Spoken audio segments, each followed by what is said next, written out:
नमस्कार विद्यार्थी मित्र हो. मी श्री आरडे व्ही एम दादा पाटील महाविद्यालय कर्जत आपणा सर्वांचे रयत ऑनलाईन लेक्चर सिरीजच्या दुसऱ्या सत्रामध्ये हार्दिक स्वागत करतो. विद्यार्थी मित्र हो, इयत्ता 12वी अर्थशास्त्र या विषयाचा अभ्यास करत असताना आत्तापर्यंत आपण एकूण 6 प्रकरणांचा अभ्यास केला आहे. आज आपण प्रकरण क्रमांक 7 राष्ट्रीय उत्पन्न या प्रकरणाचा अभ्यास करणार आहोत.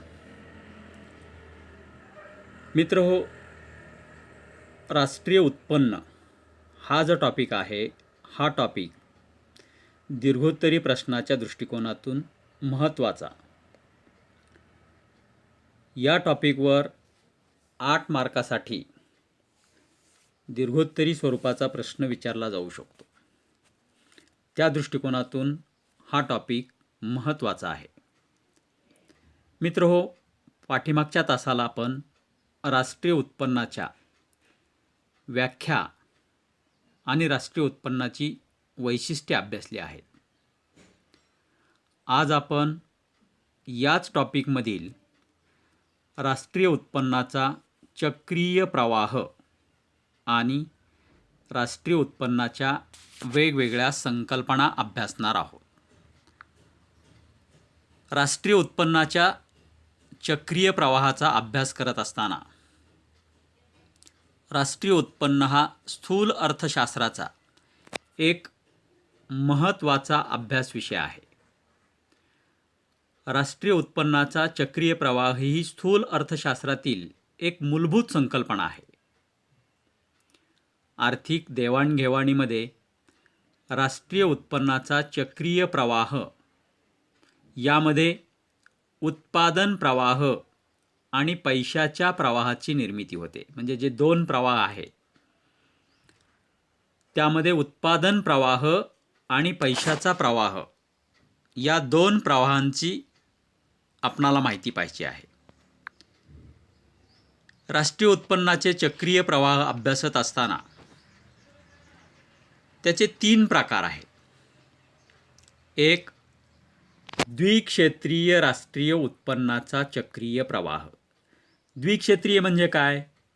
तर त्यामध्ये 2 क्षेत्र महत्त्वाची मानली जातात. एक कुटुंब संस्था आणि 2 उद्योग संस्था. कुटुंब संस्था आणि उद्योग संस्था यांच्यामध्ये वस्तू आणि सेवा, त्याचबरोबर पैशाचा प्रवाह उद्योग संस्थेकडून कुटुंब संस्थेकडे आणि कुटुंब संस्थेकडून उद्योग संस्थेकडे सतत चालू असतो. Y = C+I. उत्पन्न बरोबर उपभोग अधिक गुंतवणूक. राष्ट्रीय उत्पन्नाच्या द्विक्षेत्रीय प्रवाहाचा विचार केल्यानंतर दुसरा जो प्रकार आहे तो म्हणजे त्रिक्षेत्रीय राष्ट्रीय उत्पन्नाचा चक्रीय प्रवाह. त्रिक्षेत्रीय राष्ट्रीय उत्पन्नाचा चक्रीय प्रवाह विचारात घेत असताना द्विक्षेत्रीय राष्ट्रीय उत्पन्नाच्या चक्रीय प्रवाहातील कुटुंब संस्था आणि व्यवसाय यामध्ये सरकारी क्षेत्राचा समावेश केला जातो. Y = C+I+G असं त्याचं सूत्र आहे. म्हणजेच राष्ट्रीय उत्पन्नाच्या 3 क्षेत्र प्रतिमानात द्विक्षेत्रीय प्रतिमानातील कुटुंब संस्था, उद्योग संस्था यामध्ये सरकारी क्षेत्राचा समावेश करून 3 क्षेत्र प्रतिमान तयार केलं जातं. या 3 क्षेत्रामध्ये उत्पादन प्रवाह आणि पैशाचा प्रवाह चालू असतो. त्रिक्षेत्रीय प्रवाहानंतर तिसरा जो प्रकार आहे तो म्हणजे 4 क्षेत्रीय राष्ट्रीय उत्पन्नाचा प्रवाह. मग 4 क्षेत्रीय राष्ट्रीय उत्पन्नाचा प्रवाह कसा?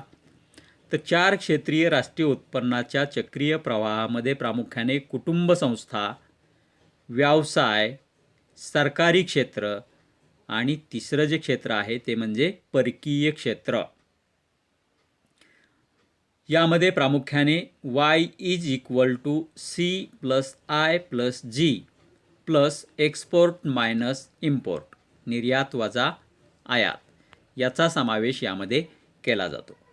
4 क्षेत्र प्रतिमानामध्ये त्रिक्षेत्रीय प्रतिमानातील कुटुंब संस्था, उत्पादन संस्था व शासन याबरोबरच परकीय क्षेत्राचा समावेश केला जातो. अशा या राष्ट्रीय उत्पन्नाच्या चक्रीय प्रवाहाचे 3 प्रकार आहेत. राष्ट्रीय उत्पन्नाच्या चक्रीय प्रकारांचा अभ्यास केल्यानंतर आपणाला राष्ट्रीय उत्पन्नाच्या चक्रीय प्रवाहाचे द्विक्षेत्र प्रतिमान सविस्तर अभ्यासायचे. द्विक्षेत्र प्रतिमान म्हणजे मी तुम्हाला सांगितलं की कुटुंब संस्था आणि उद्योग संस्था यामध्ये प्रामुख्याने उत्पादनाचा आणि पैशाचा जो प्रवाह चालू असतो त्या प्रवाहाची माहिती आपणाला यामध्ये पाहिजे आहे. राष्ट्रीय उत्पन्नाच्या द्विक्षेत्र प्रतिमानात अर्थव्यवस्थेत कुटुंब संस्था आणि उत्पादन संस्था अशी 2 महत्त्वाची क्षेत्र असतात. उत्पादनासाठी भूमी, श्रम, भांडवल आणि संयोजक हे घटक लागतात. कोणत्याही वस्तूचं उत्पादन करायचं म्हटलं की त्यासाठी भूमी, श्रम, भांडवल आणि संयोजक हे घटक लागतात. हे घटक कुणाच्या मालकीचे असतात? तर हे घटक कुटुंब संस्थेच्या मालकीचे असतात. मग कुटुंब संस्थेच्या मालकीचे हे घटक असल्यामुळं उत्पादन संस्था या उत्पादन घटकांना अनुक्रमे त्यांच्या कामाचा मोबदला म्हणून खंड, वेतन, व्याज आणि नफा देऊन हे घटक उत्पादन संस्था खरेदी करते, उत्पादन संस्था विकत घेते. उत्पादन संस्था या घटकांच्या साहाय्याने काय करते? तर वस्तू आणि सेवा यांचं उत्पादन करते. म्हणजे पहा, उत्पादन संस्था खंड, वेतन, व्याज आणि नफा देऊन भूमी, श्रम, भांडवल आणि संयोजक हे घटक विकत घेतात. हे घटक विकत घेऊन या घटकांच्या साहाय्याने वस्तू व सेवांचे उत्पादन करतात. उत्पादित केलेल्या वस्तू व सेवा उत्पादन संस्था कुणाला विकतात? कुटुंब संस्थेला विकतात. उत्पादित केलेल्या वस्तू आणि सेवा कुटुंब संस्था विकत घेते, म्हणजे आपण विकत घेतो. उत्पादन घटकांच्या सेवा उद्योग संस्थांना विकून कुटुंब संस्थांना पैशाच्या स्वरूपात जे उत्पन्न मिळतं ते उत्पन्न वस्तू आणि सेवा विकत घेण्यासाठी कुटुंब संस्था खर्च करतात. असा हा वस्तू व सेवांचा प्रवाह उत्पादन संस्थेकडून कुटुंब संस्थेकडं आणि पैशाचा प्रवाह पुन्हा कुटुंब संस्थेकडून उत्पादन संस्थेकडं अशा पद्धतीने सतत चालू असतो. त्यालाच राष्ट्रीय उत्पन्नाचा चक्रीय प्रवाह असं म्हटलं जातं. मग हा जो राष्ट्रीय उत्पन्नाचा चक्रीय प्रवाह आहे त्याचं आपल्याला आकृतीद्वारे स्पष्टीकरण करायचं आहे. राष्ट्रीय उत्पन्नाच्या चक्रीय प्रवाहाचे आकृतीच्या साहाय्याने स्पष्टीकरण. तर विद्यार्थी मित्रहो, राष्ट्रीय उत्पन्नाच्या चक्रीय प्रवाहाचं आकृतीद्वारे स्पष्टीकरण विचारात घेत असताना या ठिकाणी तुम्हाला मी सांगितलं की कुटुंब संस्था आणि उत्पादन संस्था या 2 संस्था महत्त्वाच्या संस्था असतात. या 2 संस्थांमध्येच राष्ट्रीय उत्पन्नाचा चक्रीय प्रवाह सतत चालू असतो. मग पहा, राष्ट्रीय उत्पन्नाच्या चक्रीय प्रवाहाचा अभ्यास करत असताना कुटुंब संस्थेकडून भूमी, श्रम, भांडवल व संयोजक उत्पादन संस्थेला पुरविले जातात. उत्पादन संस्था या घटकांचा वापर करून काय करते? वस्तू आणि सेवा उत्पादित करते. काय करते? वस्तू आणि सेवा उत्पादित करते. वस्तू व सेवा उत्पादित केल्यानंतर त्या वस्तू व सेवा कुणाला विकल्या जातात? त्या वस्तू व सेवा उत्पादन संस्थेकडून कुटुंब संस्थेला विकल्या जातात. कुटुंब संस्था या वस्तू व सेवांवरील उपभोग खर्चाच्या रूपानं म्हणजे वस्तू व सेवांवरील उपभोग खर्च कोणाला देते? उत्पादन संस्थेला देते. उत्पादन संस्थांचं हे उत्पन्न आहे. मग हे मिळालेलं उत्पन्न पैशाच्या स्वरूपातील उत्पन्न उत्पादन संस्था काय करते? तर खंड, वेतन, व्याज आणि नफा या स्वरूपामध्ये कोणाला देते? कुटुंब संस्थेला देते. अशा पद्धतीनं राष्ट्रीय उत्पन्नाचा हा चक्रीय प्रवाह अर्थव्यवस्थेमध्ये सतत चालू असतो. त्याचं स्पष्टीकरण जर विचारात घेतलं तर 2 प्रवाह मी तुम्हाला सांगितले. उत्पादन प्रवाह आकृतीमध्ये जर आपण पाहिलं तर आकृतीत वरच्या भागात उत्पादन घटकांची बाजारपेठ आणि खालच्या भागात वस्तू व सेवांची बाजारपेठ स्पष्ट केली आहे. यालाच उत्पादन प्रवाह असं म्हटलं जातं. उत्पादन घटकांचा प्रवाह हा कुटुंब संस्थेकडून उद्योग संस्थेकडे हा महत्त्वाचा भाग आहे. उत्पादन घटकांचा प्रवाह हा कुटुंब संस्थेकडून उद्योग संस्थेकडे जातो. उद्योग संस्था उत्पादन घटकांचा वापर करून कुटुंब संस्थेला आवश्यक असणाऱ्या वस्तू व सेवा उपलब्ध करून देतात. तेव्हा वस्तू व सेवांचा प्रवाह उत्पादन संस्थेकडून कुटुंब संस्थेकडं जातो. मग ही जी प्रक्रिया आहे ही प्रक्रिया अर्थव्यवस्थेत सतत चालू राहते. या ठिकाणी एक सायकल पूर्ण होतं. त्यानंतर पैशाचा प्रवाह. आकृती जर विचारात घेतली आपण तर आकृतीमध्ये पैशाचा प्रवाह ही आकृती लक्षात ठेवा. पैशाचा प्रवाह हा उत्पादन संस्थेकडून कुटुंब संस्थेकडं, पैशाचा प्रवाह हा उद्योग संस्थेकडून कुटुंब संस्थेकडे उत्पादन घटकाच्या मोबदल्याच्या रूपाने म्हणजे उत्पादनाचे घटक कुटुंब संस्थेच्या मालकीचे असतात. कुटुंब संस्था हे घटक कुणाला विकते? उद्योग संस्थेला विकते. उद्योग संस्था या घटकांचा मोबदला खंड, वेतन, व्याज आणि नफा या स्वरूपात कुणाला देते? खंड, वेतन, व्याज आणि नफा या स्वरूपात कुटुंब संस्थेला देते. म्हणजेच पैशाचा प्रवाह उद्योग संस्थेकडून कुटुंब संस्थेकडं सुरू राहतो. कुटुंब संस्था त्या उत्पन्नाचा वापर वस्तू व सेवांच्या खरेदीसाठी करतात. अशा प्रकारे पैशातील उत्पन्नाचा प्रवाह उद्योग संस्थेकडून कुटुंब संस्थेकडे प्रवाहित होतो, तर उलट दिशेने पैशाचा प्रवाह कुटुंब संस्थेकडून उद्योग संस्थेकडे प्रवाहित होतो. कुटुंब संस्थेकडून उद्योग संस्थेकडे प्रवाहित होतो म्हणजेच कुटुंब संस्था वस्तू व सेवांची खरेदी करतात आणि त्यामुळं वस्तू व सेवांवरील खर्च हा उद्योग संस्थेला दिला जातो. अशा पद्धतीनं राष्ट्रीय उत्पन्नाच्या प्रवाहामध्ये उत्पादन घटकांचे उत्पन्न हे खर्चात रूपांतरित होते. उत्पादन घटकांचे उत्पन्न हे खर्चात रूपांतरित होते कारण व्यक्तीच्या असणाऱ्या ज्या गरजा आहेत त्या गरजा कधीही संपत नाहीत आणि त्यामुळं राष्ट्रीय उत्पन्नाचा प्रवाह सातत्यानं चालू राहणारा असतो. तो चक्रीय प्रवाह म्हणून ओळखला जातो. राष्ट्रीय उत्पन्नाचा चक्रीय प्रवाह अभ्यासल्यानंतर आपणाला राष्ट्रीय उत्पन्नाच्या विविध संकल्पना अभ्यासायच्या. विद्यार्थी मित्रहो, राष्ट्रीय उत्पन्नाच्या विविध संकल्पना अभ्यासत असताना पहिली संकल्पना आहे ती म्हणजे स्थूल देशांतर्गत उत्पादन, ग्रॉस डोमेस्टिक प्रॉडक्ट. कशाला म्हटलंय? तर दिलेल्या वर्षात देशाच्या भौगोलिक सीमारेषेच्या आत हा शब्दप्रयोग महत्त्वाचा आहे. दिलेल्या वर्षात म्हणजे जे वर्ष दिलेलं असेल, साधारणतः भारताचं वित्तीय वर्ष जर विचारात घेतलं ते 1 एप्रिल ते 31 मार्च असं वित्तीय वर्ष आहे. मग त्या वर्षामध्ये देशाच्या भौगोलिक सीमारेषेच्या आत उत्पादित होणाऱ्या अंतिम वस्तू व सेवांचे बाजारभावानुसार येणारे मूल्य म्हणजे स्थूल देशांतर्गत उत्पादन होय.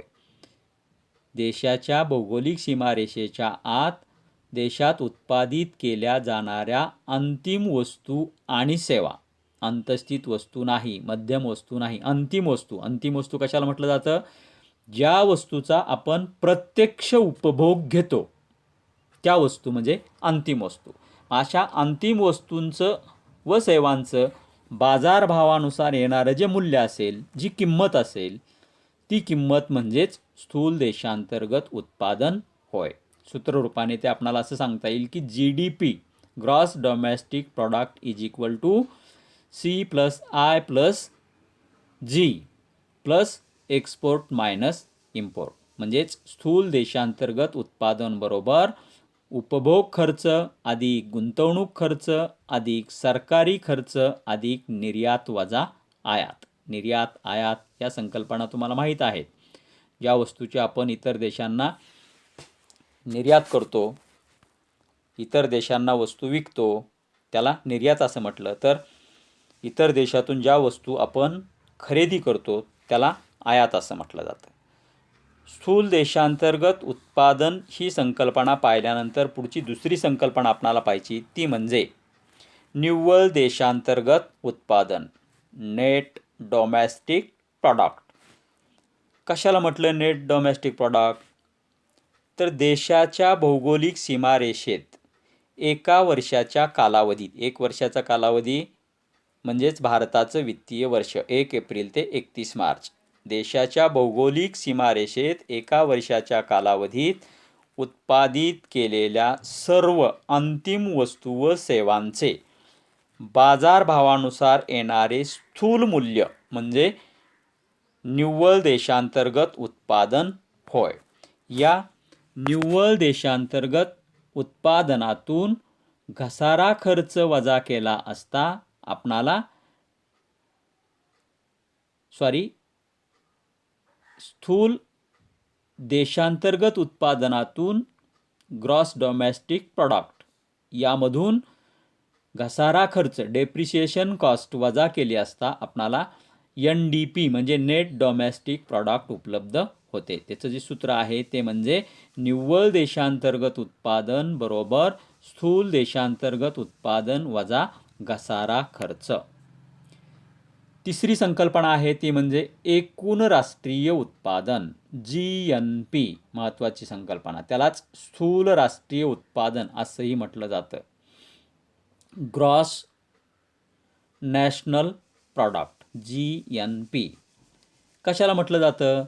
तर दिलेल्या वर्षात देशात उत्पादित होणाऱ्या अंतिम वस्तू व सेवांचे बाजारभावानुसार येणारे मूल्य म्हणजे राष्ट्रीय उत्पादन होय. एकूण राष्ट्रीय उत्पादन किंवा स्थूल राष्ट्रीय उत्पादन होय. यामध्ये बाजारभावानुसार किमतीचा विचार केला जातो. म्हणजेच एका वर्षाच्या कालावधीत देशामध्ये उत्पादित होणाऱ्या सर्व प्रकारच्या अंतिम वस्तू व सेवांचं बाजारभावानुसार येणारं मूल्य म्हणजेच एकूण राष्ट्रीय उत्पादन होय. यामध्ये बाजारभावानुसार किमतीचा विचार केला जातो. त्याचं जे सूत्र आहे ते म्हणजे GNP is equal to, GNP म्हणजेच काय? Gross national product is equal to C+I+G plus export minus import plus R-P. म्हणजेच R म्हणजे मिळकत आणि P म्हणजे पे आउट, त्यालाच देणे असं म्हटलं जातं. म्हणजेच स्थूल राष्ट्रीय उत्पादन बरोबर उपभोग खर्च अधिक गुंतवणूक खर्च अधिक सरकारी खर्च अधिक निर्यात वजा आयात अधिक निव्वळ येणी वजा देणी. या सूत्रानुसार आपणाला देशाचं एकूण राष्ट्रीय उत्पादन प्राप्त होते. आणि चौथी संकल्पना आहे ती म्हणजे निव्वळ राष्ट्रीय उत्पादन, NNP, नेट नॅशनल प्रॉडक्ट. कशाला म्हटलं नेट नॅशनल प्रॉडक्ट? निव्वळ राष्ट्रीय उत्पादन. निव्वळ राष्ट्रीय उत्पादन म्हणजेच एका वर्षात देशात उत्पादित झालेल्या निव्वळ वस्तू व सेवांचे उत्पादन होय. एका वर्षाच्या काळात देशामध्ये उत्पादित झालेल्या निव्वळ वस्तू व सेवांचं उत्पादन म्हणजे निव्वळ राष्ट्रीय उत्पन्न होय. मग निव्वळ राष्ट्रीय उत्पादन कसं प्राप्त होतं? तर GNP वजा डेप्रिशिएशन, स्थूल राष्ट्रीय उत्पादन वजा घसारा खर्च बरोबर निव्वळ राष्ट्रीय उत्पादन होय. अशा या राष्ट्रीय उत्पादनाच्या विविध संकल्पना या महत्त्वाच्या मानल्या जातात. या संकल्पना पाहिल्यानंतर आपणाला आणखी एक महत्त्वाची संकल्पना पाहिजे आहे, ती म्हणजे हरित स्थूल राष्ट्रीय उत्पादन. आता या वर्षासाठी हा जो भाग आहे, हा भाग बोर्डाने कमी केलेला आहे, तरी देखील आपणाला हरित स्थूल राष्ट्रीय उत्पादन म्हणजे काय हे माहीत असणं गरजेचं आहे.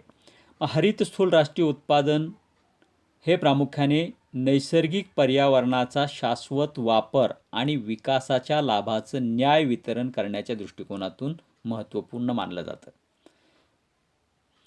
एकूण राष्ट्रीय उत्पादनात वाढ होत असताना काय होतं, तर पर्यावरणाचं मोठ्या प्रमाणावर प्रदूषण जर झालं तर नैसर्गिक संसाधनात मोठ्या प्रमाणात घट होऊ शकते. आणि ही घट होत असताना राष्ट्रीय उत्पन्नात वाढ झाली तर मानवी जीवनमानात सुधारणा झाली असं आपणाला म्हणता येणार नाही. म्हणजे पर्यावरणाचं प्रदूषण होत असताना, नैसर्गिक साधन संपत्तीमध्ये घट होत असताना जर जीवनमानात सुधारणा झाली, राष्ट्रीय उत्पादनात वाढ झाली तर ते योग्य असणार नाही. आणि म्हणूनच हरित स्थूल राष्ट्रीय उत्पादनाची संकल्पना ही नैसर्गिक पर्यावरणाचा शाश्वत वापर आणि आर्थिक विकासाच्या लाभांचे न्याय वाटप यावर भर देते. म्हणजे पर्यावरणाचा शाश्वत वापर करण्याच्या दृष्टिकोनातून आणि आर्थिक विकासाचे जे लाभ आहेत त्या लाभाचं न्याय वाटप करण्याच्या दृष्टिकोनातून हरित स्थूल राष्ट्रीय उत्पादन ही संकल्पना महत्त्वाची मानली जाते. हरित स्थूल राष्ट्रीय उत्पादनात आर्थिक कल्याणाची बाब देखील विचारात घेतली जाते. ही जी संकल्पना आहे, हरित स्थूल राष्ट्रीय उत्पादनाचं जे सूत्र आहे ते म्हणजे green GNP = GNP - net fall in the natural capital. म्हणजेच हरित स्थूल राष्ट्रीय उत्पादन बरोबर स्थूल राष्ट्रीय उत्पादन वजा नैसर्गिक भांडवल साठ्यातील निव्वळ घसरण. यानुसार आपणाला हरित स्थूल राष्ट्रीय उत्पादनाची संकल्पना स्पष्ट करता येते. ही जी संकल्पना आहे याची काही वैशिष्ट्ये दिसून येतात. हरित स्थूल राष्ट्रीय उत्पादनाच्या संकल्पनेची काही वैशिष्ट्ये आहेत. त्या वैशिष्ट्यांचा विचार करता पहिलं वैशिष्ट्य आपणाला सांगता येईल ते म्हणजे शाश्वत आर्थिक विकासामुळे काय होतं, तर पर्यावरणीय व्यवस्था आणि नैसर्गिक संसाधनांची कमतरता निर्माण होत नाही. कशामुळं? शाश्वत आर्थिक विकासामुळं पर्यावरणाचं प्रदूषण होत नाही, नैसर्गिक साधनांची कमतरता निर्माण होत नाही आणि त्यामुळं आर्थिक विकासास चालना मिळू शकते. दुसरं वैशिष्ट्य दिसून येतं ते म्हणजे आर्थिक विकासाचे जे लाभ आहेत त्या लाभाचं न्याय वितरण करणं शक्य होतं. आणि तिसरं वैशिष्ट्य आहे ते म्हणजे दीर्घकालीन आर्थिक कल्याणासाठी प्रोत्साहन देणे शक्य होतं. दीर्घकालीन आर्थिक कल्याण साध्य करण्याच्या दृष्टिकोनातून हरित स्थूल राष्ट्रीय उत्पादनाची संकल्पना महत्त्वपूर्ण मानली जाते. अशा रीतीनं आज आपण राष्ट्रीय उत्पन्नाचा चक्रीय प्रवाह आणि राष्ट्रीय उत्पन्नाच्या विविध संकल्पना विचारात घेतलेल्या आहेत. विद्यार्थी मित्र हो, हे लेक्चर व्यवस्थित पाहून त्या खाली दिलेले जे प्रश्न आहेत त्या प्रश्नांची उत्तरं तुम्ही लिहायची आहेत. आज इथंच थांबूया. धन्यवाद.